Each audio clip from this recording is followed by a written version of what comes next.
If we could actually end up winning this, that would be just really huge for everyone. It's a huge confidence boost going into Worlds that you feel like you're the best team in NA, or at least you managed to beat the other really good teams. And that'd just be really big for us. It's really what we've worked towards, and now we're already qualified for Worlds, so we're just looking to get that first place. Welcome back to the Summer Playoff Championship. We're headed right back onto the Rift with Game 2 between TSM and Cloud9. And Cloud9, they were looking very calm and methodical as they took that first win in the series. But Meteos died. I can't believe it. He had a 94 KDA. He was 6 away from 100 versus TSM in the playoffs. It's unacceptable. Yeah, he was at that 94 mark when he started. I don't even have a 94 KDA over 6 games versus intermediate bots. That's how dominant this guy has been versus TSM. It's ridiculous to watch him play. So we will look for him to continue to dominate. But over on TSM's side, we saw in that post-game huddle that they didn't look too rattled after the loss. So, Pobelter, which of those 5 members are we looking at to kind of turn things around here? Hopefully Dyrus can kind of turn on the kill switch like he did during the match against LMQ. You know, he was doing okay in the beginning of the series, and then just something snapped inside of him. Got like 3 kills in the lane and snowballed it throughout the entire map. Yeah, we definitely saw that if Dyrus gets a kill under his belt, his energy can really, you know, bleed into the other members on the team. So we're going to see if he can do just that as we throw it over to Riv and Jat to take us into the game. Cloud9 have secured their spot at this year's Worlds, so they took a moment to look back on their performance last year and how far they've come since then. Going into last Worlds, we had a bye for the entire group stage. So basically we're trying to get as much practice as possible so that we'd be kind of on par with other teams who actually got to play the group stage. Basically, everyone said we're the only hope for North America. When everyone's saying that, your friends, your family, everyone, this is so much pressure. Like, we already had pressure to perform for ourselves. We didn't want to make an embarrassment out of ourselves, but we wanted to prove that we were good. We were really anticipating playing against a Korean team. And so when we got up against Fnatic, I think we might have underestimated them a little bit. We lost the first game to Fnatic to Cast and Double TP. The second game we were able to pull out a win, and the third game we messed up early game and we kind of threw from there. They sort of like exposed our weaknesses that we had in our team, and they outplayed us. After losing against Fnatic, we were pretty sad because we didn't get to prove ourselves on the world stage. We basically lost right away. We had 5 minutes of fame there and we just died out. I don't know if the bye necessarily hurt us. I think that if we were good enough going into the entire tournament that we would have won regardless of where we're seated. I think a lot of our own problems were our own problems. The bye didn't really matter. Even if we had a few days of like extra practice on the stage, it wouldn't have actually made us play better. Fnatic definitely played very differently than we have had any experience with in NA. The international playstyle at Worlds, I would say it surprised me a lot. When we played Fnatic, that was our first time playing against an international team as a team together. Since then, we've just had a lot more opportunities to play against international teams, either in scrims and tournaments. Every time we played against other teams in Europe or anywhere else, we just kept getting better and better. When we went to All-Stars, we got to practice against SKT and other teams, and that helped us a lot. So we just have more experience. There's a lot of different kinds of play styles. The teams who are going to be dominating actually at Worlds or at any tournament are the people who have been dominating in scrims, and that's something that we see since we actually play all these scrims. I want us to be prepared. I want us to be on the same wavelength. Like, if we're thinking different things before going in, that's bad. I want everyone to be thinking the same thing, and I want us to be prepared more than anything. The Worlds mentality is really going to kick in once we actually make it into Worlds. At that point, we have to start looking forward and seeing like what is our best strategy to come into Worlds prepared. I don't think we're the best team in the world by any means, but I think we can compete against them, and we have a little bit more ways to go to actually be able to compete against the best consistently. Our ideal North American playoff run would just be us playing our best for every round. Winning is extremely important, but also feeling like we actually are on top of our game is what I think would give us the best momentum to go to Worlds. And Sneaky commenting in that video that, you know, 2 extra days wouldn't really be or have changed the outcome of what happened, but Tuesday is actually when they have scheduled to be leaving for the World's Championship, like boot camp that they're going to be having also with Alliance. So there's a lot more time there for them to correct, make, and create strats. Yeah, it's crazy that Cloud9 is actually leaving for Korea from Seattle tomorrow. Yeah, not going back home. They're right on it. They're going to be prepared. They're going to be prepared, and right now TSM trying to prepare themselves here for Game 2 of this best-of-5 series here for the NA Summer LCS Playoff Finals. It's crazy that these two teams, again, come to it, and Cloud9, again, has shown so much strength coming out of the game one. And let's just kind of reset here. We need to set the stage. It's a 14-0 all-time playoff record for Cloud9. TSM has never taken a game off of Cloud9 in the playoffs.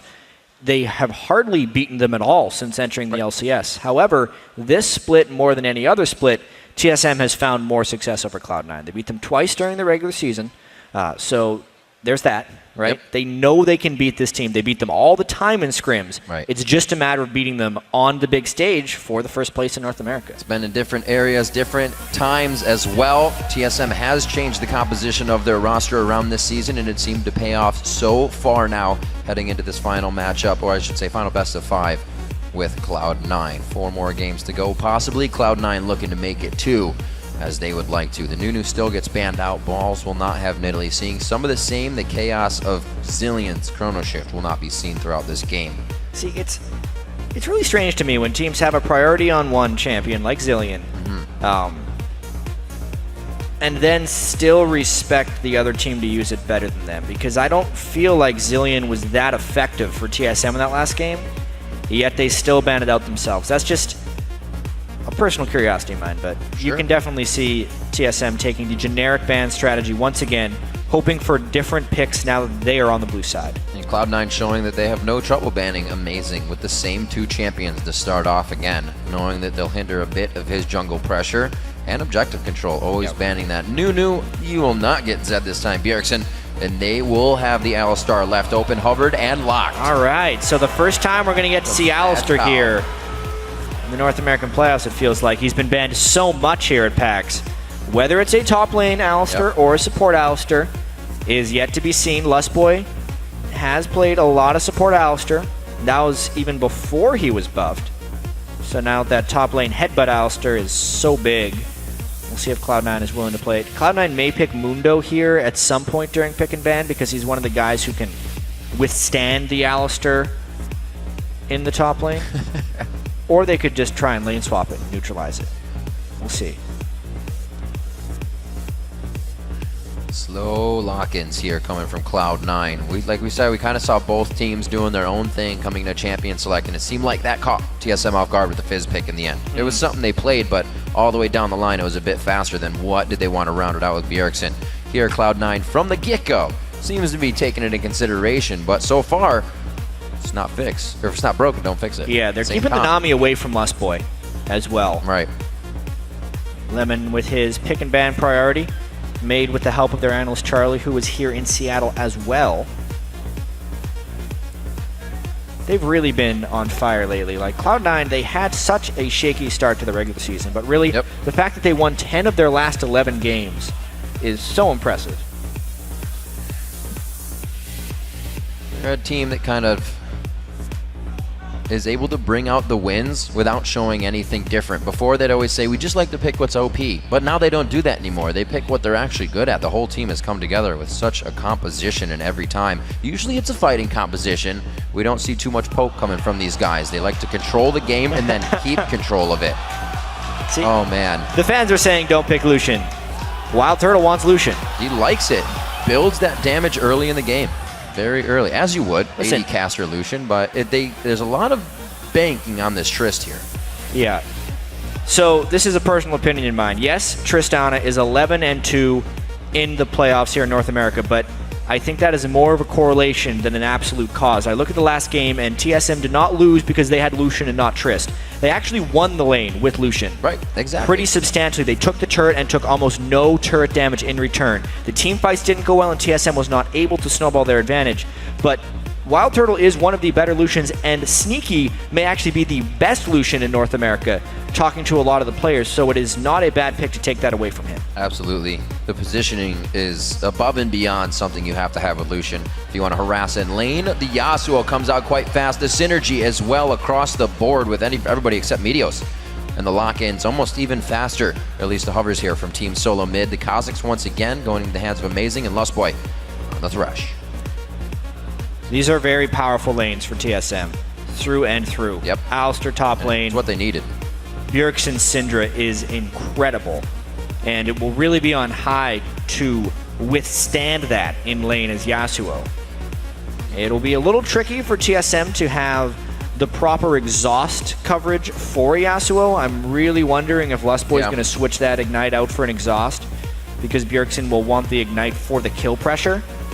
If not, the team fights could get a little bit slippery for TSM. And I feel like if that's the result, Jat, it's not going to be good. With this good of picks coming in for TSM, if they flounder this game, it's not going to spell good things for the series. No, definitely not. While it is possible to come back from 2-0s, it is unlikely, especially when TSM has been 3-0'd multiple times by Cloud9.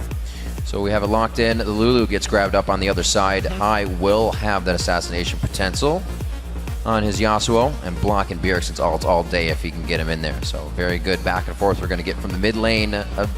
Probably going to not get High on a very early first blood, so we're going to have a different matchup from the get-go, besides the champions. And one thing that Cloud9 is going to have to do with this matchup is play a lot of disengage.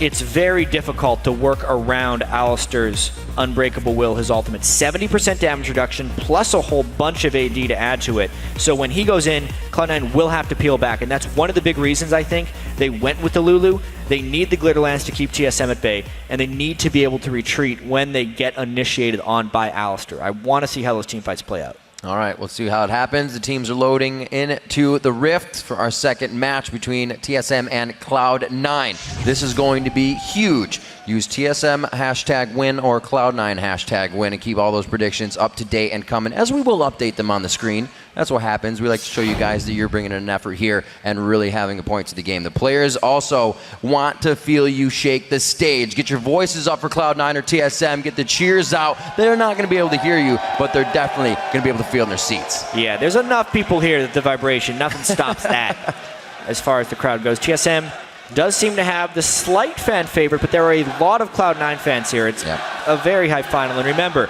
the first place seed in North America, even though both these teams are going to Worlds, do not get in a group with any of the #1 seeds from other regions. So no #1 Korea, China, or EU team will be in the groups for the winner of this game. All right, we're locked and loaded. TSM versus Cloud9. It's TSM's on the blue side this time. Game 2 of the best of 5, ladies and gentlemen. You better be sitting in your seats, because you're going to be jumping soon. You're going to need all that energy. TSM off of the blue side. Cloud9 now on the red. Early game kills went to High last time. Pole Belter kind of felt that that was just a huge boon, and enough really to come out of the lane so early that they were able to control the game. That should be thwarted this time. We'll see pretty much regular starts in the inventories. No lane swaps. They get that Cloud9 solo AD carry to start last time that they've been doing so often. I don't think they're going to be able to do that this time against the Alistar, just because the harass will probably be too great for Sneaky. It is free harass, headbutt, and an auto attack from Alistar. They need to be able to preemptively shield that with Lulu. It'll be a lot on balls to have very quick reaction time on that shield. Otherwise, the ally will destroy him in lane. We'll have to watch for that, and potentially more standard lanes. But as well, Alistar is super strong at level 1, so they may get some nice jungle positioning here. All right, the back and forth for wards. I see junglers probably start on both sides. Oh, downside for Meteos. Be interesting. We see Amazing usually trying to go and help Bjergsen in these early part of the games when he gets Syndra, the crowd control damage, and everything that she can bring early game, as that lane bully is quite huge. One missed wall and High could be going down quite fast. Not too many escapes coming in from Yasuo, but same side, Syndra doesn't have those escapes either. Meteos is a deadly Elise. And remember, no exhaust on TSM. That's true. How many assassin versus assassin matchups did we see yesterday in the Curse vs LMQ game where exhaust was being taken by both mid laners and both supports? And it was just an exhaust party in team fight. These are going to be some fast fights then. Potentially. All right, Amazing onto the blue, gets a little bit of help. We are going to get the swap up to the top lane, but it's actually maybe the solo AD carry. Yeah, I'm a little surprised that they're putting Sneaky against Alistar. Maybe they think he can get enough harass in when Alistar goes in that he can out-harass him. But I mean, with the Crystalline Flask on Ali, that's a little bit doubtful. I wonder what TSM's game is here, because they're actually not sending Ali up to that lane. He appears to be double jungling with Amazing and leaving Sneaky 1v0 in that top lane. A little I different. feel like that gives Cloud9 a pretty substantial early game edge here. Yeah, and Sneaky hasn't leveled a thing in that lane. I mean, he can. It wouldn't be explosive shot. He's going to freeze the heck out of it, but he's just having the time of his life. Yeah, right now a bunch of experience is going to waste in the top lane. It's an entire lane that TSM doesn't have access to. Instead, they are sharing the jungle that Meteos is getting solo experience for. Yep. So a definite edge here for Cloud9. Unless TSM does something heroic with these Alistar and Kha'Zix plays, maybe an early 4-man dive is what they plan on. They are stacking up a pretty large minion wave here, but it's been warded out by Cloud9, so I imagine they'll be able to make a retreat. Headbutt Pulverize is still what is used for Dyrus. They didn't get the heal, so they're coming in with full power on this one, chat. Already Cloud9 is pulling off a fantastic early ward towards the river. This is going to give TSM a little bit of control here. This almost looks like what they would try to do to Complexity and just completely shove them out of the lane with having more members in the bottom. They're going to try and steal this white. If they do this, it's just going to add insult to injury. They stole it. Wow. Cloud9 is demolishing TSM in this early game right now. Got to be playing against them. This is only going to cause TSM to have to try and make more moves. They have to fast push this turret. They have to kill the turret now, otherwise the gold will not even be close. And now they're teleporting to the other lane with the Alistar, but Sneaky has a 2-level edge already, and they're going for a dive immediately. Oh man, that's going to be even nicer than killing a Mundo. Taking down an Alistar as well, preventing that level 6 from happening, so it's going to be even harder for everything to happen from Team SoloMid with their front line. The mind games right there is pretty immense. Now TSM trying to do the Dragon as a counter, but I wonder, they're down a man, no teleport. Can this be harassed off? It depends how well they juggle the Dragon aggro, and LemonNation is just level 1. Right in the face, Bjergsen. First bit of flow, but they trade the same amount of damage. Dragon still going over towards Team SoloMid with LemonNation just trying to be a nuisance on the outside. Great job on the dodging out of the Dragon aggro. Amazing taking a little bit now as they know they just need to stay in and get it. So great response from Team SoloMid. Yeah. There's a chaotic early game, but they are able to control a bit of it. Making the best out of a bad situation. You look at the gold and they do have the lead there because of the turret. And the Dragon stacking up to be greater than the First Blood. But the question will remain, how will Dyrus do? How much does this shut him down? Right. He's a level 2 Alistar who is normally picked to demolish the lane, get ahead, and then take over the mid-game team fights. It'll be a long time until he's level 6, and will he have any items to actually show presence with? That's where the problem will lie for TSM. Be a while before he gets a lane to himself, especially with TSM taking it down soon. They can farm this bottom one as much as they want along with balls, and still the top lane I don't think it's taken much. Down to half, so warmed up for when they need it, but Sneaky can just sit here. Great play so far from both sides. I like the reactive play from Team SoloMid. It definitely shows that with the loss of the last game, they are still going strong with this best-of-5 series. One thing that I've always admired about Cloud9 is their willingness to let top picks through and handle them. They may have done that with Alistar. They did it with the Zillion last game as well. Just champions that other teams think are insurmountable, and then Cloud9 shows the answer to it. Dyrus is definitely not having a good game here, and I want to see if Cloud9 is able to work around that ridiculous Alistar ultimate. Oh, hello. Lantern. Lantern in. Sneak Gets attack. the play for the slow. Slows for the play. So good. Just so good to prep that up. LemonNation had no way to get out of that. So well timed, such composure. Great job by Team SoloMid. Hey, if TSM's going to keep mobbing like this and Cloud9 is not going to have proper vision control up, it will give TSM an early game lead here. Getting that kill and maybe leading to a second turret is pretty important, but the gank can miss. Unfortunate, the flash is already down. Bjergsen got himself caught up in that both summoners, but he answers back onto high with the retribution kill of his own. TSM still going hard on the top lane though. Bjergsen hit level 6 in the nick of time to be able to get that ultimate out from Syndra, popping down high just enough, and they are now taking control of the map here because of the ward coverage and because of the turret damage that Lucian can provide early. Here we go, Jet. 2 kills already on both sides at the beginning of this one, and like you said, 2 turrets down. Those turrets also mean map vision, so TSM's gonna be able to put up and start getting those forward wards in without C9 knowing. Ball's backed up now, level 4 to level 5 in that lane, so Dyrus coming out of the jungle still kept himself doing pretty well here, even though he died. Yeah, so the way this game is playing out right now, TSM definitely has an advantage in gold.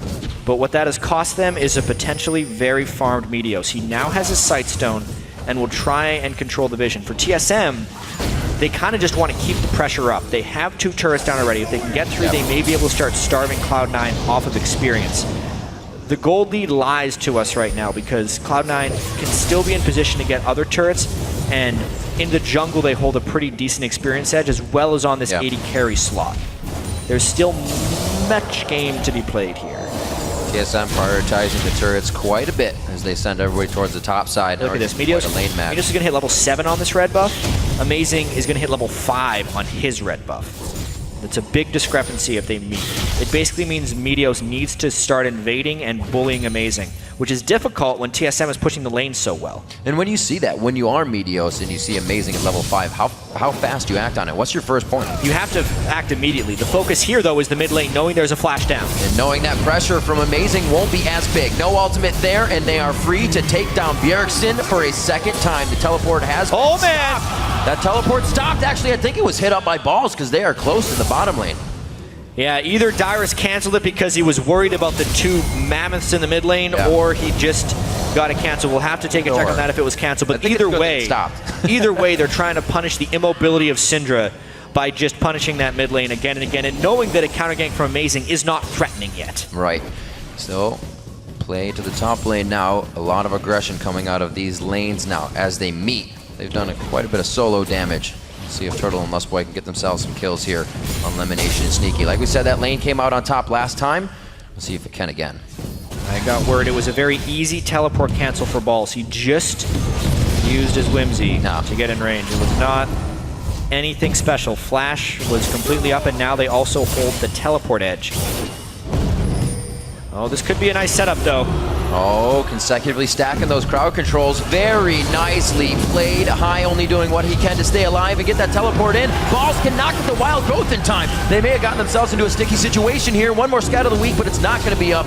There it is with the blue buff. A little too late, but TSM gaining some good ground. 1,000 gold lead. Nice hook. Grab from Lustboy. The rotation now from the support. Trying to put pressure down in the mid lane, and he starts to bring down Turtle with him. Dyrus is going headstrong from between the turrets. They are even walking through wards to get this one down. He's going to back off. Bjergsen in between the turrets now. 37 seconds on Dragon, and everything falling in for Team SoloMid right now. Yeah, TSM is trying to out-teamwork Cloud9 right now, actually. They are the ones grouping up more frequently, trying to force team fights and collaborating with solo lane ganks, something that Cloud9 has basically coined.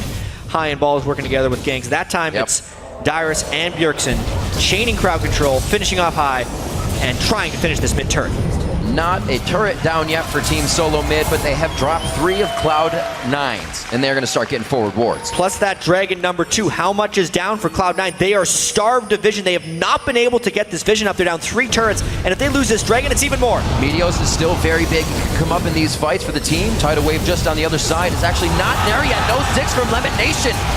TSM able to pick up another kill with ults not being there on the side of Cloud9. It looks like Cloud9 had lost control. You could see it was like TSM was coming out of the abyss there with the Fog of War being targeted. Cloud9 had no idea where TSM was, so they could not make informed decisions, and TSM has actually just destroyed this early game despite it seeming like Cloud9 had the edge. 4-3 and a 4,000 gold lead. We say almost 4,000 at 12 minutes into the game. Definitely a different game too here. Whatever talk that Reginald and Loco had on that stage is coming into play. Yeah, check this out. I mean, the early game move to have Dyrus just double jungling and then do a 4-man push on the bottom lane, it's on Sneaky and Meteos to try and make an edge out of that. Meteos is 3-0-0, but with the Sightstone, his combat effectiveness isn't great.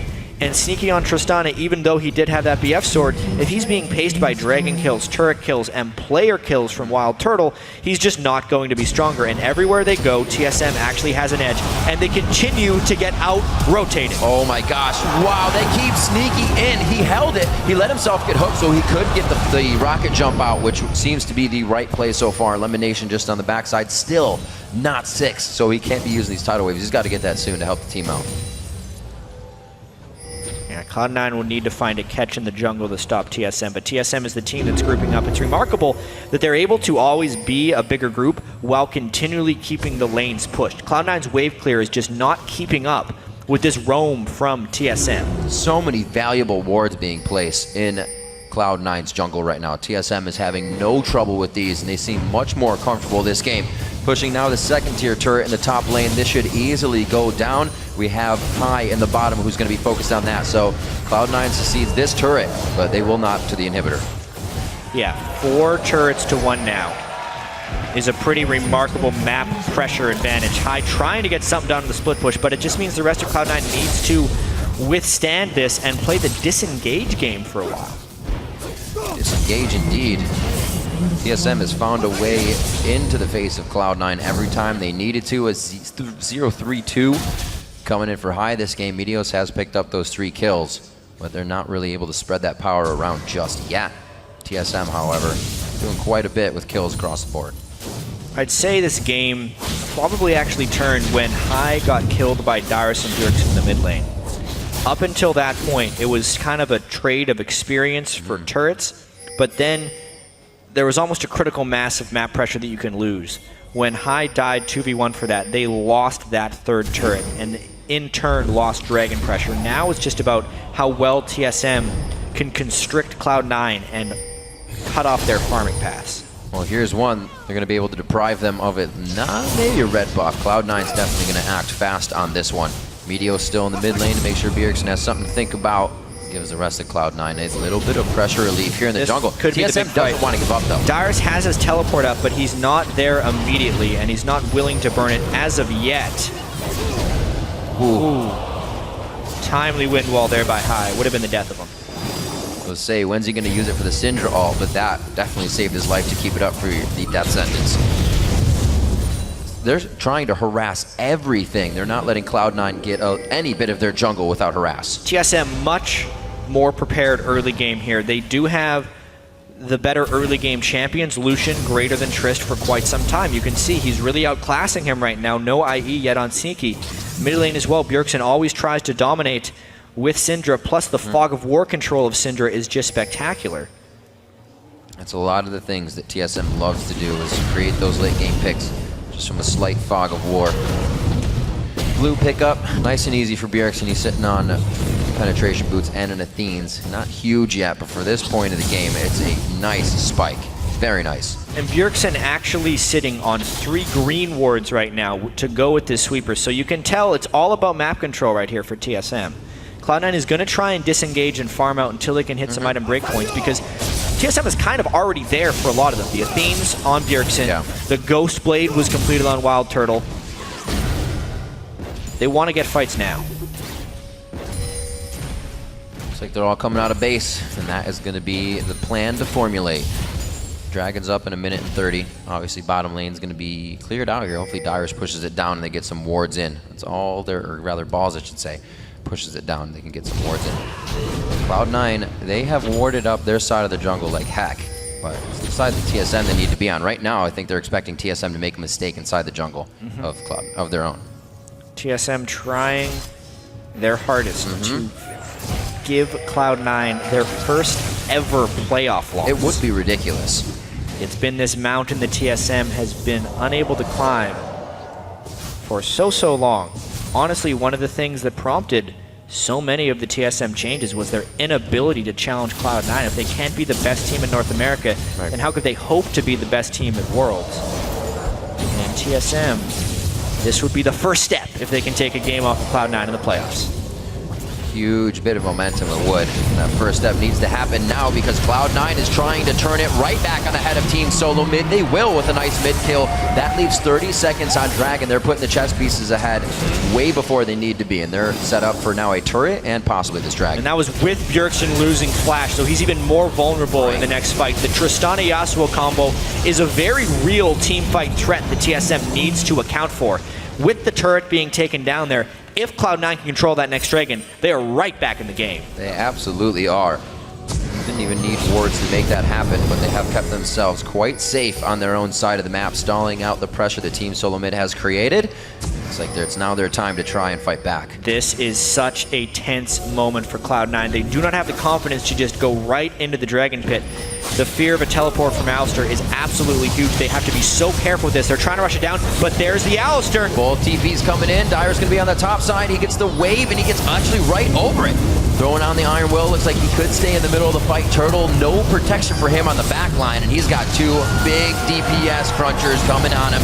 It's going to be 28 seconds for him in the death chamber. Amazing. Now the focus. Dyrus still trying to do what he can, but nobody else was really able there to help him with the peel he was creating for the team. Cloud9 played that fight so damn well right there. They completely were able to bypass the Alistair and make him not matter in that team fight. Getting the Dragon is absolutely critical for Cloud9. WildTurtle, unfortunately, coming out of Cloud9's jungle at the beginning of all that, just wasn't the positioning they needed. I mean, watch this. Alistair comes in, and we're talking about disengage right here. You think Dyrus has done it by peeling off right there, but he's not doing anything with that Rod of Ages. What happened was Cloud9 went for the people they can actually kill, and they're able to get past the cows. So Dyrus has no presence here. Once he uses his headbutt pulverize, he doesn't do anything, especially without a Trinity Force for auto attack damage. They focused down the targets they needed to. Man. By the time the ultimate was down for Dyrus, he was just a squishy dude. They finished him off as well, and now they're in the lead. Unbelievable patience from Cloud9. So much speed to take down WildTurtle, and then just pretty much nix the damage coming out of TSM for the rest of the fight.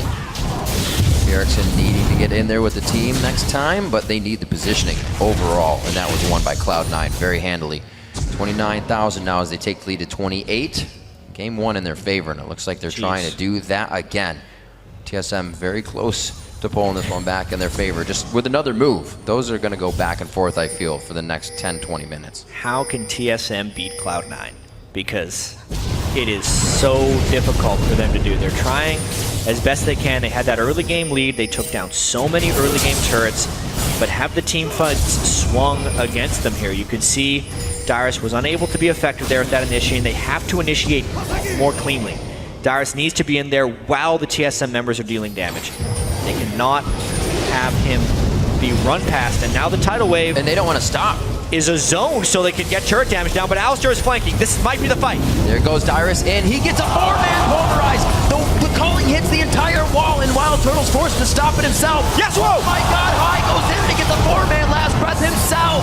They're able to completely turn this on Team SoloMid's head, and TSM was coming in for the engage for themselves. And that's the 2 for 0 right there. Alistair got the pulverize, but where was the follow? Here's some follow. Another one. Waits for the cooldowns, gets it again. He knows he's going down on the way out, but he's hoping his team can pick up some kills. Balls is gonna put the shield on, and he keeps himself alive. Bjergsen cannot scatter anyone else, and the follow will stop. Only High goes down. These fights are so damn close right now. TSM barely losing out on that one, but it was because Cloud9 just fights cleaner.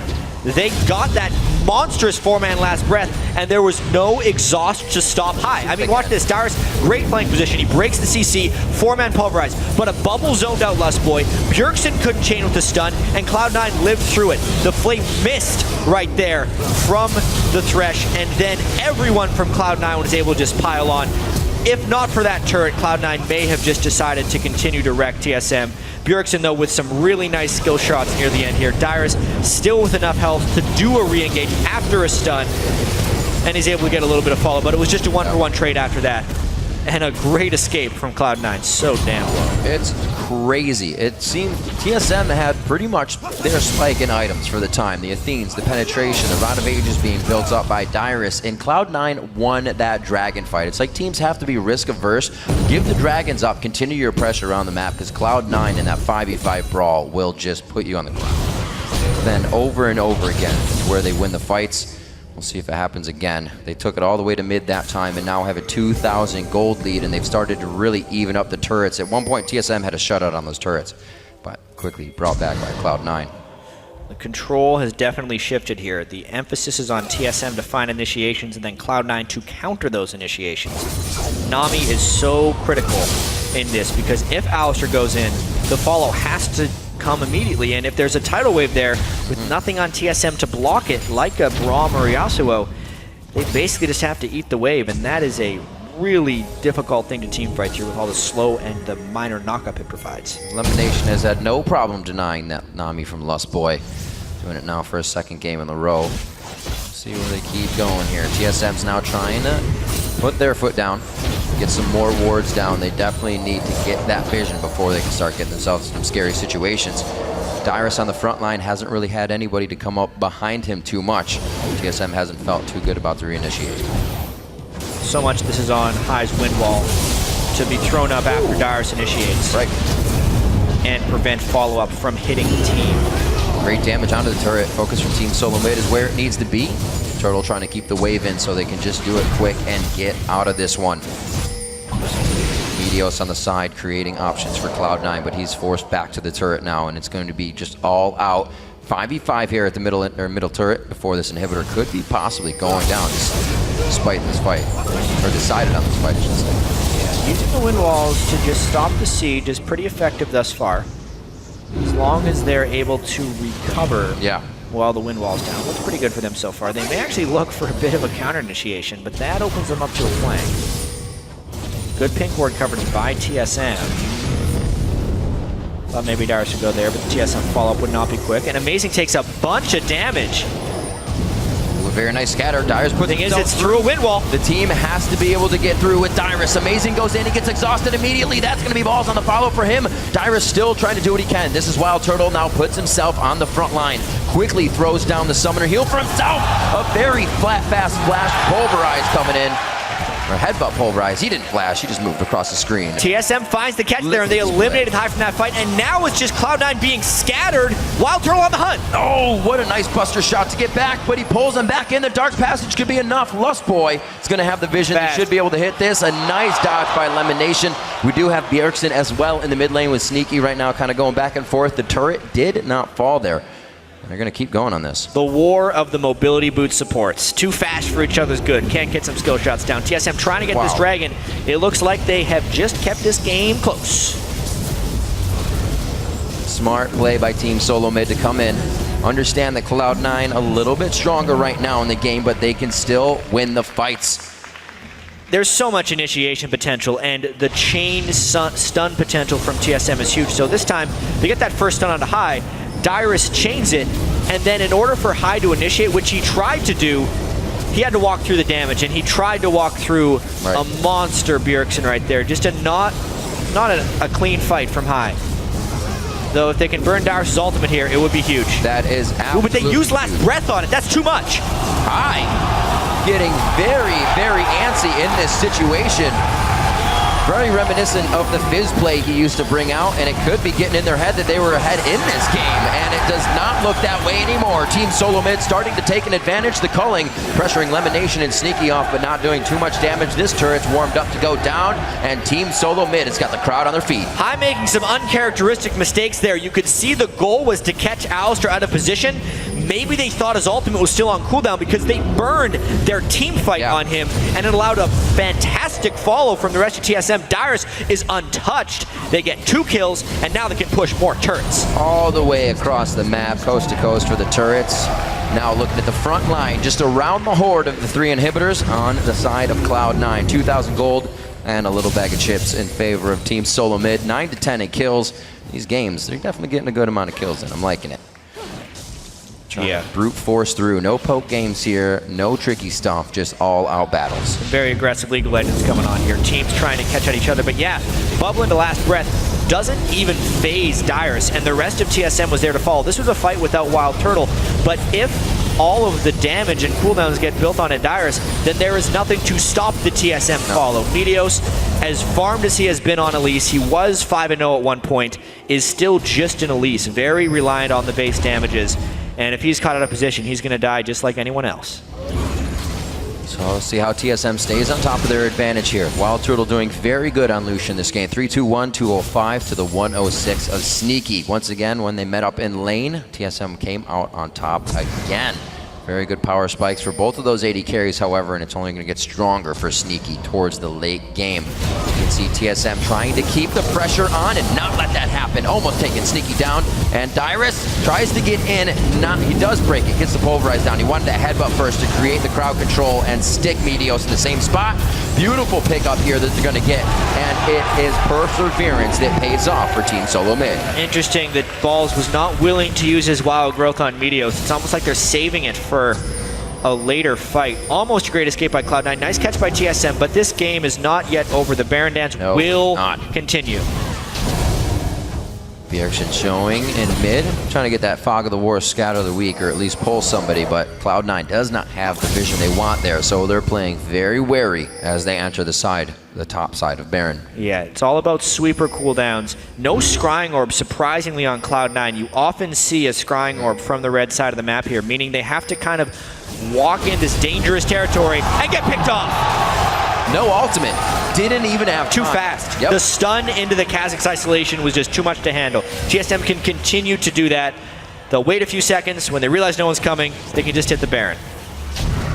He's doing the fake. Cloud9 would not see those. This is purely only seeing it on Spectator. Cloud9 just sees a bunch of black. Yeah, that's the fake. Oh, they go for Meteos as well. They're going to be getting turrets on the other side, though, so this means Cloud9 pushing down mid lane fairly quickly. Meteos will come again to try and delay this farther. This could be a lost inhibitor for TSM, actually. Meteos might even try and steal the Banshees, can kind of block a stun until it's broken. All right, they're pushing him off. But that's an inhibitor down for sure.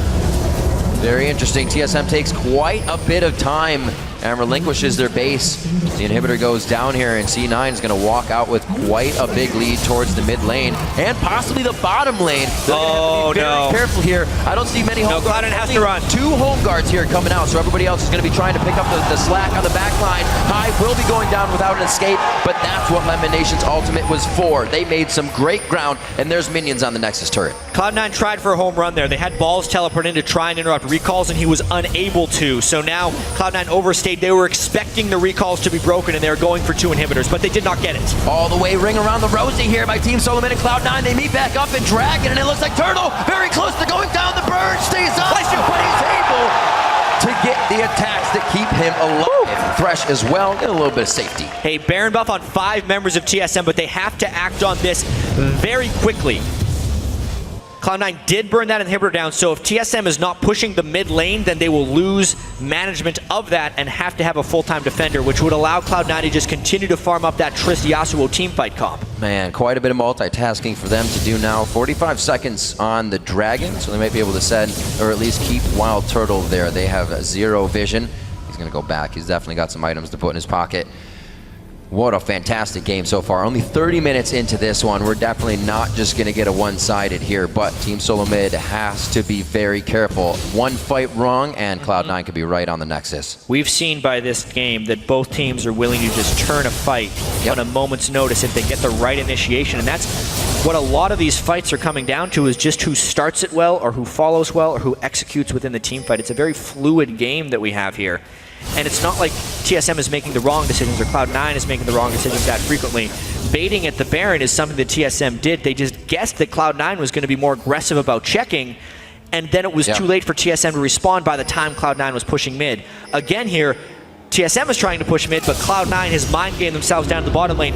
There may not be an escape from this team fight, and there will be 5 members of TSM trying to chase them down. Cloud9 is going to try and run ring around the Rosie here. They might get an inhibitor. They do not want to fight TSM, but they're getting the buildings. They don't know where they are. They're going to run right into them, though. Lustboy not afraid to start this initiation. Amazing, still with the ulti Baron. This is trouble for Cloud9. Dyrus with a great initiation from the backside. Bjergsen focusing, seeing what he can get, waiting to take down High, but High still waiting for that GA to get popped. There it is. Bjergsen actually still holding his ultimate. Perfect play here coming in from Cloud9 and Team SoloMid. High gets himself out, but it's going to be now the trade over. One more kill coming in for Team SoloMid. It was a 1-for-1. Being trapped in a 5v5 against a team with Baron and a gold lead is a nightmare. The fact that Cloud9 only suffered 2 casualties and got 1 kill on the back end is miraculous. Now TSM has to defend these super minions. They have a second inhibitor exposed, and Cloud9 should feel lucky to get out of there with their lives. Creating pressure, burglarizing the jungle a little bit on the way out. Sneaky's going to get himself a blue buff, and they're happy about that. No timer to be had as they leave up the little minions of the boss spawn.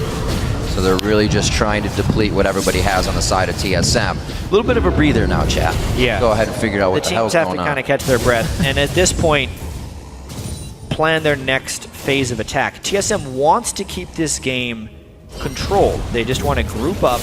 They want to find an initiation with Alistar, combo with Syndra, and use their superior strength. But Cloud9 is like a bunch of jackrabbits running around. They just can't be contained. This is the right call for TSM, though. They have the 5 people, they still have Baron buff on 4, and Cloud9 does not necessarily have the power to fight them straight on. It's going to be a wave clear battle, and if Cloud9 tries to split push during this, they would most likely expose themselves to a dead inhibitor. Meteos on the outside here, chat. Jackrabbits putting all their eggs in one basket. This could be a pretty big initiation for Cloud9 on the side. They have no vision around them. They've tunneled into the mid lane here. Meteos coming from the side, misses the cocoon off of a flash. Really aggressive. Dyrus with a great ultimate is absorbing so much. The Colling's actually splitting through the uprights right now, not delivering that much damage, and both teams have hardly taken anything out of that, really. Dyrus doing a good job being a frontline tank, and Meteos was pretty much that for Cloud9. Cloud9 almost scared TSM off there just by being so damn confident. The Baron buff is now gone from TSM, but they flashed in to try and catch Bjergsen. Now they know that Bjergsen's flash is down. So if they could somehow get a catch, they could take him out of a fight, but it's going to be difficult. Hai took so much poke there. He kind of has to heal right away, which would make the turret die most likely. TSM being able to get this definitely shows the strength of their 5 right now. This Baron has already worn off, and they are completely taking this with just minion waves. WildTurtle doing a great job of getting himself in range to just get the few shots off. Very dangerous for him at this point, especially now that Dyrus' ult is down. Exactly. It's all about fighting within the windows of that Alistar ultimate. No true tank at the moment because his build is very squishy outside of the 70% damage reduction. Whoa. Given enough time for Cloud9 to recall. The turret's still taking a few shots, though. And one more. That's so scary that he has to stay that close. It is going to be the initiation that Cloud9 might have wanted, but not anymore. What a turnaround. Bjergsen was sure to just pinpoint out Hai in that fight. Double buff just on the outside, but he can't start to connect any shots. And Buster's shot is already down. Jat, they are going for the long haul. This That's one, 2. and the extended fight going in favor right now as the ult up again for Team SoloMid. They break open the base, and it looks like they want everything. It's going to be 45 to 30-second timers on the clock, and TSM's looking for the next hit. Rib, this is probably the game. A couple spells landed in the right spot, taking Hai out of the fights, meaning the threat from Cloud9 was gone, and TSM have just handed Cloud9 their first ever playoff loss. That is going to happen in our second game of the best of 5 series here in the 2014 NA LCS Summer Playoff Finals. We're going to game 3. TSM strikes back, and we have ourselves a series here. What fantastic play. A switch has been turned on with the help of Reginald and Loco Doko for Team SoloMid. A complete 180 from the first game that just happened. Yeah, it was bound to happen eventually. You cannot remain undefeated for that long. Hai definitely struggled that game. 1-9-7. Completely different. By the end of it. He just could not find his way into team fights. Bjergsen had so much control with Cinder right there. He would always catch him with the stun as Hai was trying to make his approach. Save for that one team fight that happened in the mid lane that Cloud9 was victorious in. Everything else went to Bjergsen there. I think a few things on calculation, communication, the last breath on the ulted Alistar we saw just under the Baron pit. A few of those things were, seems like Cloud9 could have been a little headstrong in their engagements. And TSM, I have never seen them take control of errors so much and do something with them. Right, they definitely had so much initiation. I mean, that is one of the main reasons that Alistar is banned so frequently here. Dyrus was able to combo so well. Pulverize plus the Syndra stun plus the Thresh follow-up was a little bit much for Cloud9's team, which was mainly squishy and disengage focused. They couldn't quite disengage the way they wanted to that game. And TSM's mentality throughout this game is like a rock. Dyrus went down at level 2-3 in the jungle on an Alistar. That was the delayed Alistar engagement, their front line that became huge. And he actually hit level 5, level 6 before Balls did in his lane as they started to match up. So Dyrus made sure, and has been, that he is really providing for the team, whether it just be that utility or going ham like he did on Saturday. And that was an incredibly back and forth game. Both of those team comps had the potential to win that game in multiple places. It's just these teams are playing each other at such a high level. They played so many scrims against each other. Say that They're again. so familiar. It's like they're frenemies in a sense, friend enemies for these guys. But they have a series that now is down to the next 3 games. That's right. So right now we're going to send it over to the analyst desk to walk us through that huge win by Team SoloMid. Thanks, Riv. And a huge win is exactly right. Gets TSM back into this series. Now they're just looking at a best of 3. And that's got to be pretty... I actually saw Skara tweet out that Game 2 is the most important, in his opinion, the most important game of a best of 5. What are your guys' thoughts on that? I think it would be Game 3 that's the most important, in my opinion, because a team could 3-0 and be over, or they could go 2-1 and swing the momentum, or No? No, I guess those would be the only options. Yeah! But I feel like, I mean, I had to think about it for a second. I was like, they could go 1-1, and then that third game actually does matter a lot. But there's got to be an element of, for TSM, losing that first game, but then coming back and having the confidence of not only just winning a game, but knowing that you can do it on the backside of a lost game is an even greater step in the confidence. Pobelter? Yeah, I feel like the first game, both teams kind of get a feel for each other, kind of get a hang of what's going on. And then the second game, both teams are warmed up. They know what to expect and what to prepare. And so, yeah, I'd say that the second game is the most telling. I like it. Something I want to point out is the fact that I gave a lot of flack for the Lucian into Triss pick, and then they go and win with it this game. They did something very crucial, is they got a dragon, they swapped Lucian up top, even though he's down in levels. You can't give that Tristana free farm. You have to put somebody in that lane that at least contests her for it, and he did exactly that. He pushed her out of lane immediately as WildTurtle got up there to match.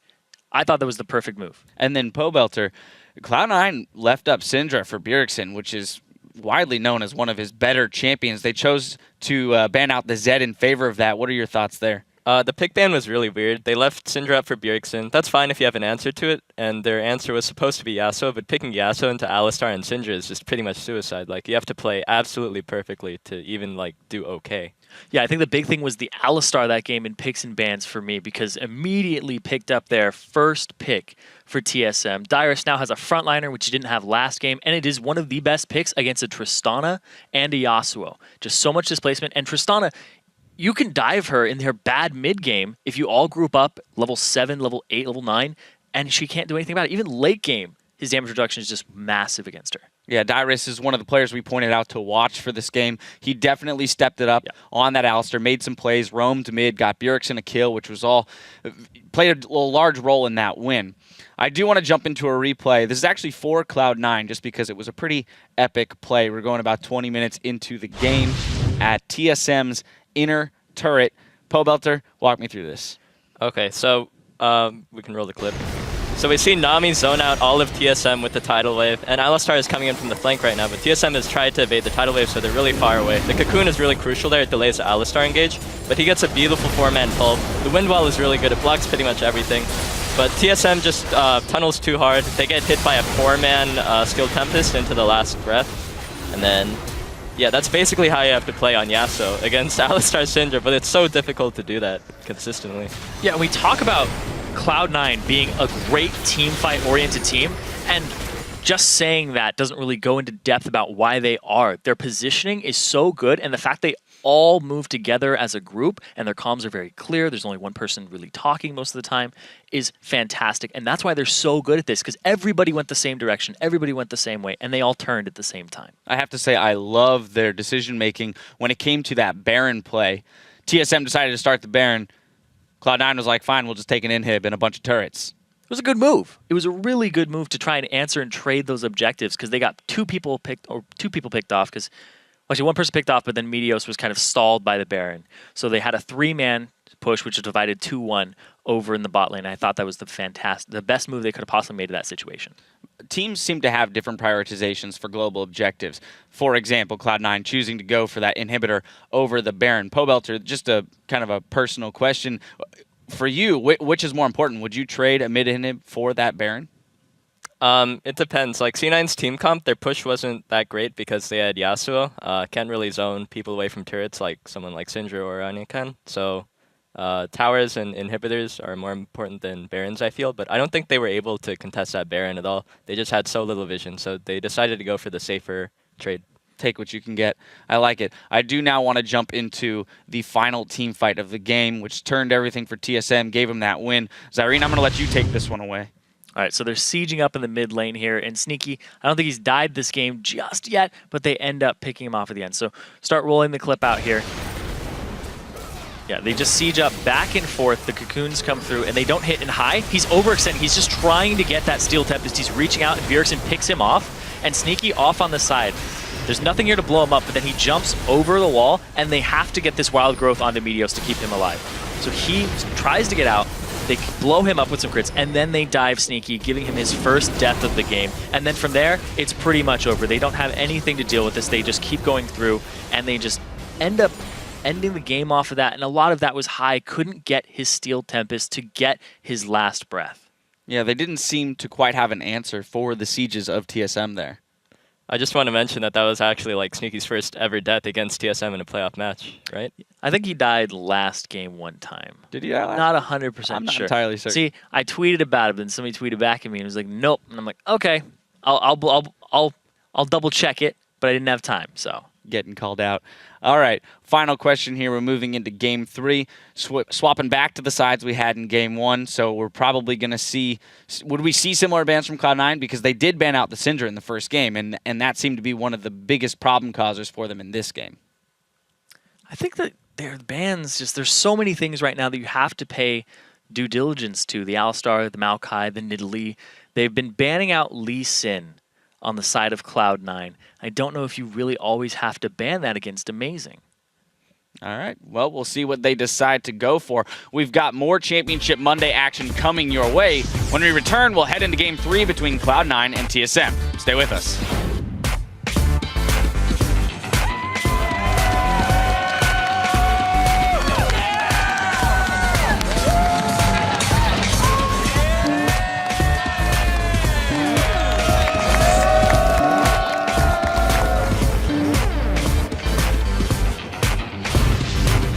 All right, let's do this.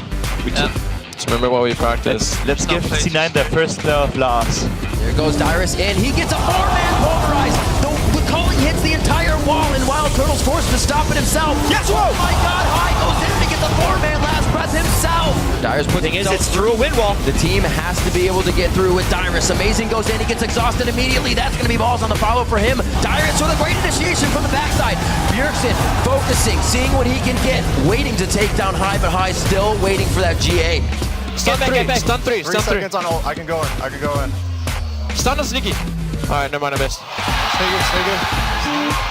Nice. Get them. Stun 3, stun 3. We can end here. Nice Nice job, guys.